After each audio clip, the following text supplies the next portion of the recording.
نبی کریم صلی اللہ علیہ وسلم نے فرمایا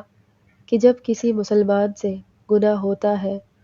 وہ اللہ کے سامنے ہاتھ اٹھا کے گڑ گڑاتا ہے کہ اے اللہ مجھ سے جرم ہو گیا، مجھے معاف کر دے، میں تجھ سے عہد کرتا ہوں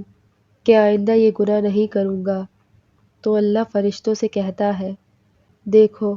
بہت سے لوگوں سے گناہ ہوتا ہے وہ معافی نہیں مانگتے، یہ اس لیے معافی مانگ رہا ہے کہ اسے پتہ ہے کہ اس کا کوئی خدا ہے جو گناہ پہ سزا بھی دے سکتا ہے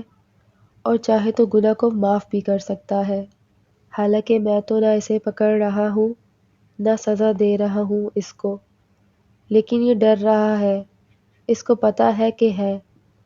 تو اللہ فرشتوں سے فخر کرتے ہیں کہ اس نے نہ مجھے دیکھا نہ میری سزا کو دیکھا، غیب پر میری آیات پر ایمان رکھ کے مجھ سے توبہ کر رہا ہے، تو میں اس کے اس جذبے کی لاج رکھ کر اس کو معاف کرتا ہوں